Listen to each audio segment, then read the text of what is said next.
Primetime's a big advocate of eating healthy. You know, when you eat well, you feel well, you live well. But when you chow down on junk food and sugary drinks, it could lead to high blood pressure, obesity, and now we're finding out it could lead to cancer.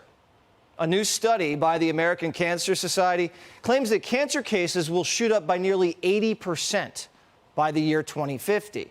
A big part of this is due to diet. Startling prediction. Someone should tell Joe Biden, who said he'd stop cancer in its tracks.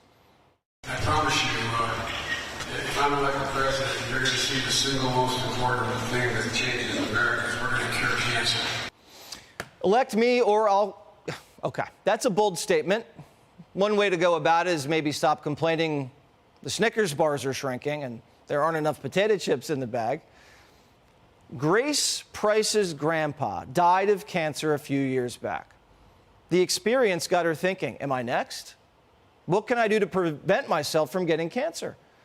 And why do we only treat cancer once we're diagnosed with it? Why don't we take preemptive measures to stop ourselves from getting it in the first place? The answer? Money.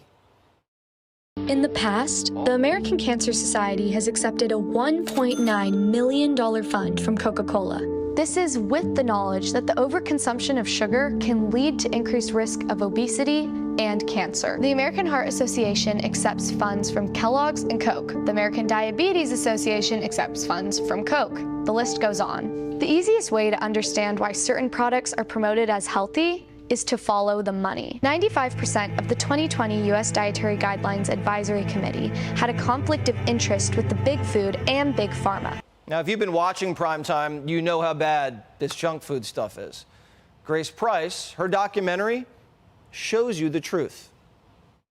The average American adult consumes around 17 teaspoons of added sugar each day. This is 2 to 3 times greater than the healthy amount. The modern killer today is the average American diet. Fruit Loops, granola bars, frappuccinos, ketchup, bagels, chips, Coke, Capri Sun, Twinkies, muffins, Snickers, crackers, pancakes, yogurt, pizza, pasta, Pepsi, and the list goes on. It's time to wage a war against the toxic foods that have silently infiltrated our diets. The choice is yours. Grace Price is the creator of Cancer, a Food-Borne Illness. Grace, are you claiming that high levels of sugar and heavily processed junky food actually leads to possible cancer? Well, Jesse, I can tell you one thing for sure, which is that it's time to call big food out on their sweet lies. We are seeing cancer in huge amounts now in young adults and people who are my age. And as a teen myself, I am not surprised because sugar is the new cigarette for cancer when it comes to my generation.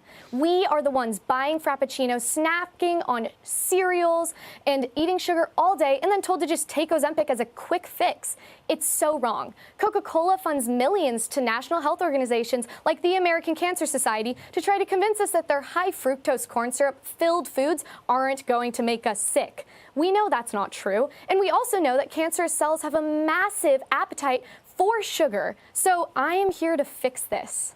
So back in the day, we didn't have these types of levels of cancer diagnoses. We just didn't. It does seem that cancer is really spreading everywhere. More and more people are getting diagnosed all the time. Is it just in your research because of diet, or are there other factors?